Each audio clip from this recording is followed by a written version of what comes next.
Welcome back to another GTN show. Yeah, this week we have robots racing humans and carbon sandals. Don't worry, it gets better. We're also discussing the new Triathlon's 10-minute race format. Yeah, we also have a pro triathlete making moves to pro cycling and T100 add an 8th race. And GTN has an exciting new partner to announce.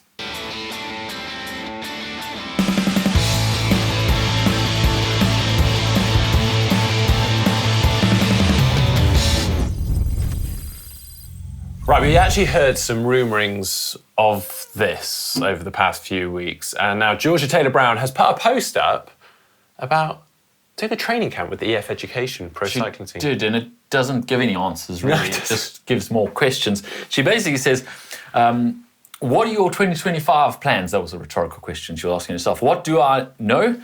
I do know that I love cycling and I've wanted to give it a whack, so I had a very fortunate opportunity to join EF Education Oatly team on their training camp for the last 10 days. It was a sure shock to my unfit system, but I learned so much, met some really lovely ladies, worked hard and left a little bit fitter.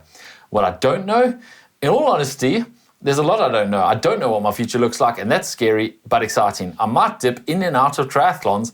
I might try bike racing. I might just go with the flow, but I need this year as a reset to try and find something shiny and new.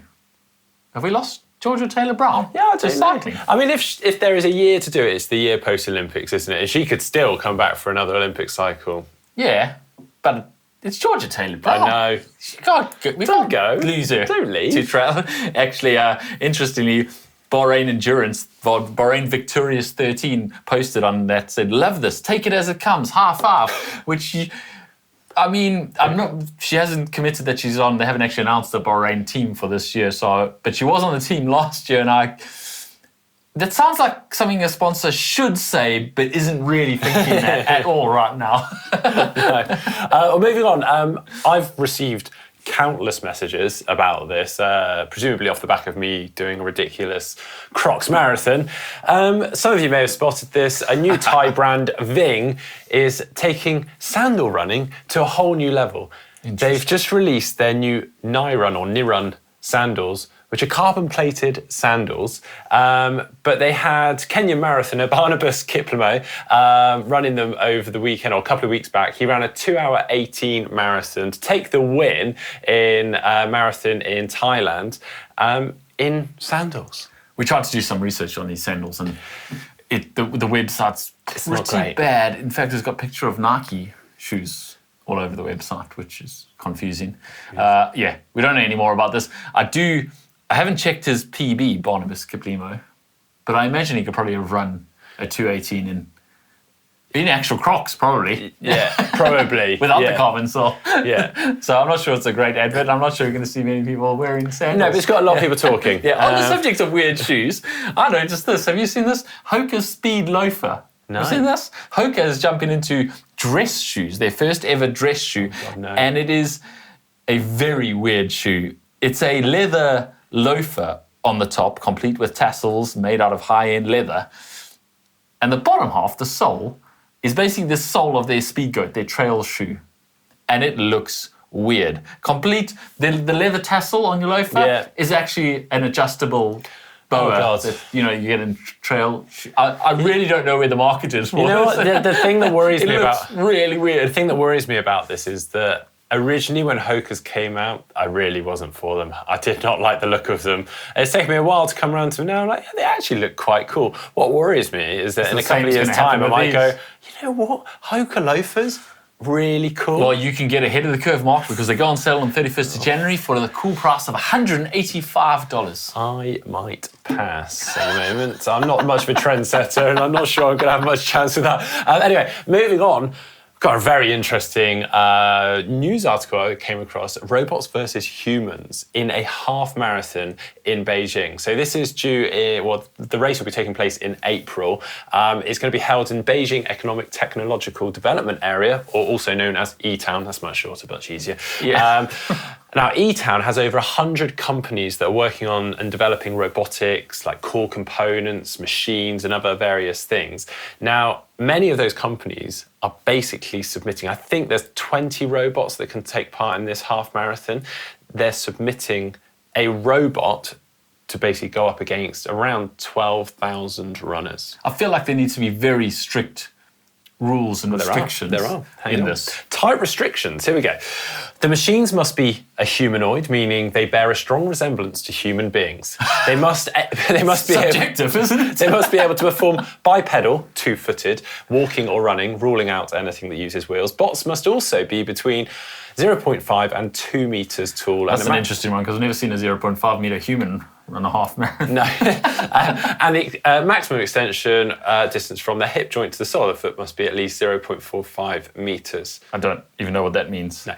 Both remote controlled and fully automatic humanoids are eligible to race, and batteries can be replaced mid-run. Unlike the human counterparts. Now, interestingly, one of the most anticipated robotic humanoids or participants is this robot called Tiangong, which can actually run at an average of 10 kilometers per hour. So 6 minutes a K. Yeah, so it's very beatable.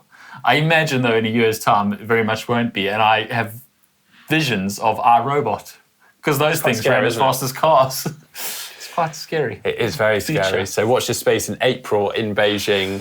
We may be witnessing the future. The future. It's very scary. Right, and before we get into anything more, we've got quite an exciting announcement to make. You ready for this, James? I think so. Yeah, ready? 3, 2, 1.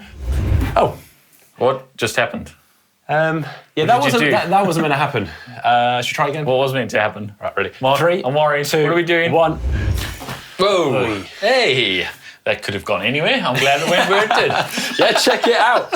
We actually teased this a few weeks back that we had a new partner to announce. We're pretty stoked about this one. We are. Ryzon. Awesome. Yeah. Look at this. Look at this kit. Woo. I feel like a kid again. Look at, I'm all logoed up.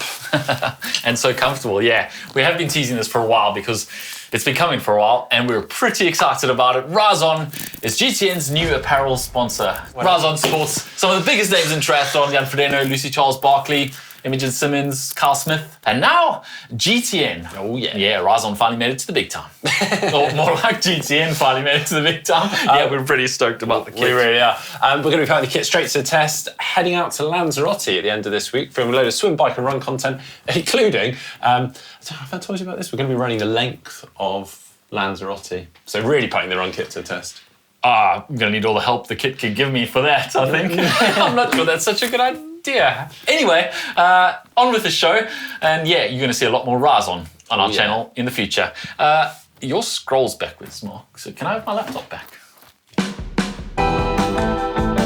In the Tri News this week, a whole raft of announcements from the PTO/T100, starting with the T1 has been announced. Do you know what this is, Mark? They are announcing a transition. First transition at all their races. Cool. No, they already had that. Actually, it's a new race format called the T1, and our camera guy just said, that's a distance he can get through. But actually, it's not the distance. It's actually an indoor triathlon. It's the Ryzon Indoor Triathlon World Cup, which has actually been around for a while. It's now been taken over. It's been in conjunction with Ryzon Triathlon Club in France. And they've been doing it for 3 years already. It was a European Cup for a couple of years. Last year was actually including the World Cup series by World Triathlon. And now World Triathlon has partnered with T100 to also broadcast it. So essentially this announcement is not a new event. It's the same event, just T100 has come on board to be one of the presenting sponsors or one of the presenting partners and put it on their TV channels, etc. So you'll be able to watch it live. And I think it's really exciting. It is, well, I've watched it in the past, and also, prior to my triathlon days, there was the Bordeaux Indoor Triathlon, which had the likes of Simon Lessing and people doing, and that was around a velodrome. Yeah. It was all indoors. It was amazing. And this is, it's such a cool spectacle to watch. It will be. Yeah. So the event will offer elite athletes similar prize points, this is from their press release, to all the other World Cups, 500 points for the winner, a prize purse of $60,000, whilst being promoted on the global stage by leveraging the PTO's award-winning experience in digital and live broadcast production and distribution. So that's really why they've partnered with the T100, to get it on TV so you guys can watch it. So you may be asking, what is the format of this? Because there's a few of these now. It's a T1 Indoor Triathlon World Cup, made for TV, spectator-friendly format, 200-meter swim, 2.8K bike, which is around a running track, and then a 1 kilometer run also around that running track. 4-kilometer triathlon. Yeah, so they should have called it T4. That would have made more sense, wouldn't it? There you go. T1, T2, T3, everyone knows it's like nutrition and stuff. T4. Yeah. Makes so much sense. Yeah. Mr. Trick. Anyway, Mr. Trick. Yeah, so there'll be 120 men and women competing. There'll be 12 heats. Then there's semi-finals and a repechage and then finals. So it'll be a lot of action. 12 races happening before the heats and finals and semi-finals. So plenty of action to watch. And each race should take around 10 minutes. That's mad, isn't it? It's amazing. I love quick. that. Yeah, it's all going to be taking place on the 22nd of March this year, and it's also open to age groupers, which is Pretty very cool. exciting. Yeah. This actually got us talking a little bit about races and race distances and whether there's a market for age groupers doing 10-minute long triathlons. Yeah, I'd love to. Well, firstly, do you guys out there want to do 10-minute triathlons? I mean, I have been thinking anyway. I think everyone's commenting right now and going, it wouldn't take me 10 minutes. 20-minute triathlons then. But earlier this year, last year, we did that bikepacking triathlon weekend. Yeah, that was fun. And the first race of the weekend was a sprint distance triathlon. I think we were finished by like 10 a.m. Yeah. It was so much fun, had a real blast, and we weren't absolutely knackered after it. Okay, we had just bike packs there, but ignoring that fact, we're done by 10 a.m.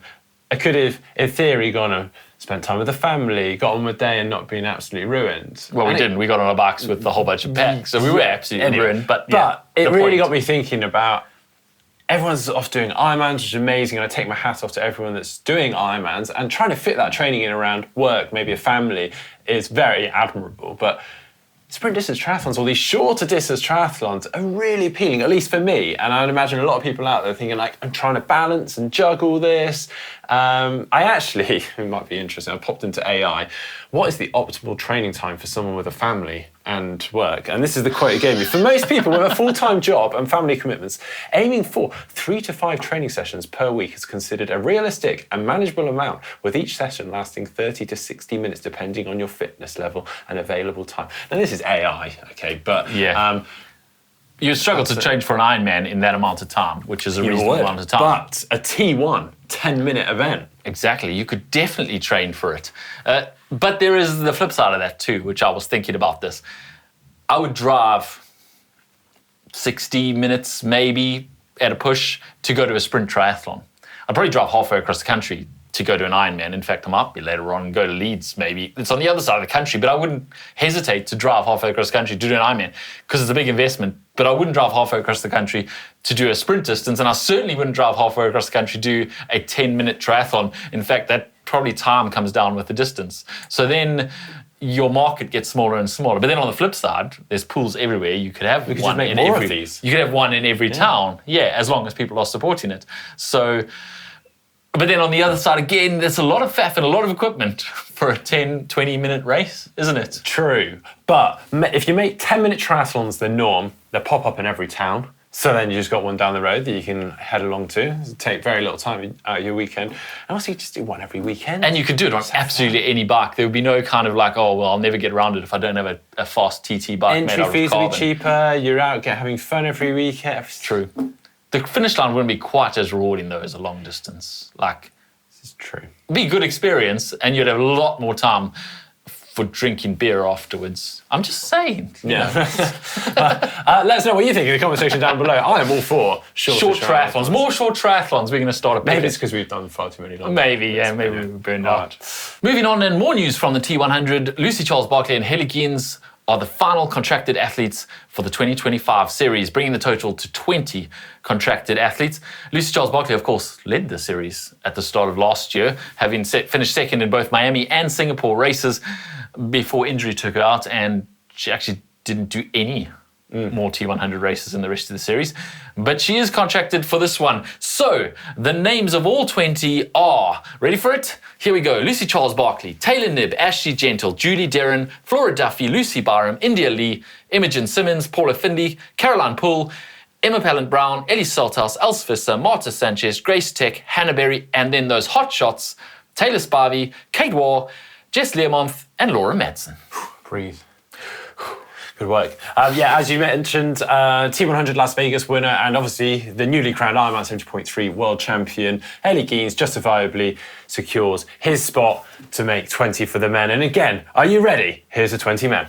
Haley Geens, Martin Van Riel, Kyle Smith, Rika Bogan, Sam Long, Mattis Margier, Peter Hemerick, Yuri Kulin, Fred Funk, Mika Newt, Justice Nischlag, Gregory Barnaby, Antonio Benito Lopez, Nicholas Mann, Menno Coolhouse, Jason West, and then the hotshots, Hayden Wild, Leo Berger, Vincent Louis, and Morgan Pearson. I think those hotshots really turn up the temperature on that. Yeah. What's interesting, though, in both of those lists is the absentees from them. So Anne Haug, Laura Phillip, Ironman World Champion, absent from there. Kat Matthews, a Pro Series winner and balanced both last year. She's decided not to take a contract for this year. On the men's side, Magnus Ditlev, absent, said he's going to focus on the Ironman World Champs. Patrick Langer, which is no surprise there. Sam Ledlow, though, choosing not to take a contract. Erin Royal, who pretty much let out the swim on most of those races last year, and he's got a contract. And then, of course, there's the Norwegians, Gustav Eden and Christian Blumenfeld. And this one actually surprised me a little bit. Not so much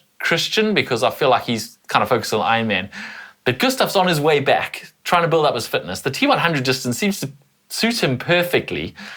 He could 70.3 world champion. Yeah, he could really have jumped back into a whole series. You've got them all spread out for you. You've got good prize money, good appearance fees, etc. And it's all laid out for you.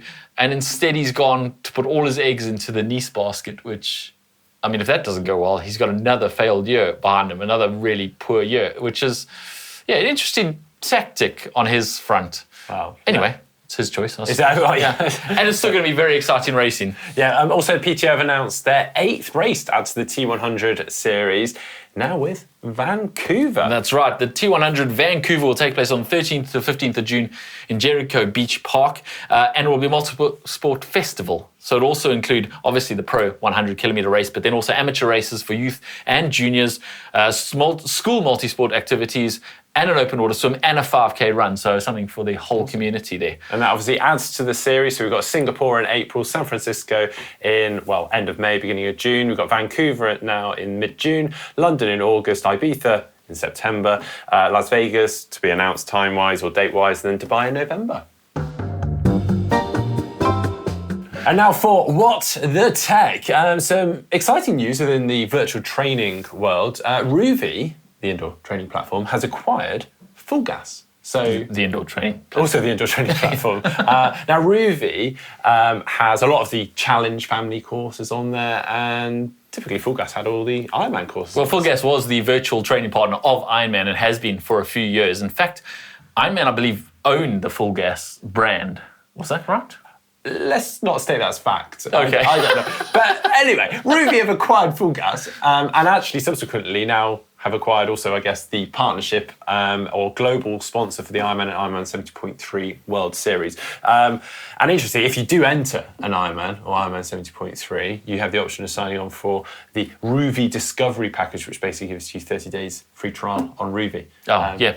So anyone can get a 7-day free trial, even if you don't sign up for an Ironman on Ruvi, and check it out. If you do want to find out more about Ruvi, I actually did a video last year. I did the Challenge Volsci using Ruvi to prepare for that because I hadn't been there for 11 years. And a really cool platform. It is very cool. Yeah. I mean, to actually go and trial an Ironman or Challenge course ahead of time and then just turn up on race day having actually recce'd and being prepped for that. What I really loved about it was you actually feel like you're out riding because you can just kind of look at the scenery and things change, whereas the more gamified versions of indoor training, you don't really feel like you can look at anything unless something flashes up in front of you. So you can just switch off and go for a ride in the countryside. It's pretty cool. Yeah, very good. Okay, moving on. Not exactly tech, but something I think that may interest you. And I will admit this is a bit of a shameless plug for Strength for Endurance, who are good friends of our channel. And we've done a lot of videos with them and they've contributed a lot to the channel over the years. They are running their Endurance Speaker Series. Now, this is an in-person talk in the UK, but they're also doing it online as well, so you can tune into these talks, and they're basically getting experts in to talk all things kind of endurance world, be that nutrition, health, all sorts of things. So they've got the likes of Andy Blow from PFNH, the founder of PFNH, coming in, Paul Booth, who actually helps the nutrition for a lot of the top UTMB runners. So countless absolute experts in their field coming in. So it should be really interesting. If you want to find out more, the link for that is in the description down below. Once you've run out of GTN videos to watch, of course. And now for Try Spy. Guess the athlete. Last week we had this photo.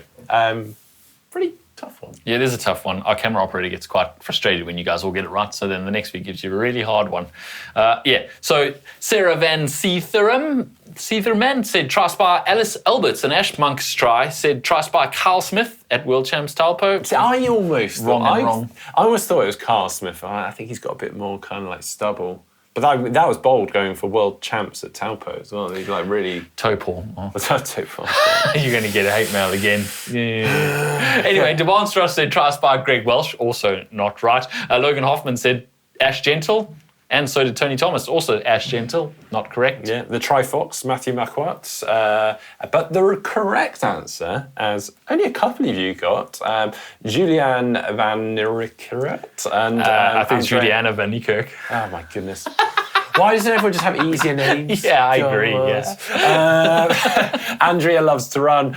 Jason West. It was Jason West. And now this week, we're going to mix it up a little bit. We're not going to have a pro that you have to identify. We have a new challenge. Technically still try spy. Absolutely, yeah. It's still very much in the realm of try spy, but it's not a pro's face. No, it's going to be the outline of a course. Yep. A triathlon course, obviously. So this week, background course. this week we have this course. Should we give him a clue? No, I don't think we need to be honest. I was thinking like discipline, swim, bike, run. You know, obviously it's not the swim, but...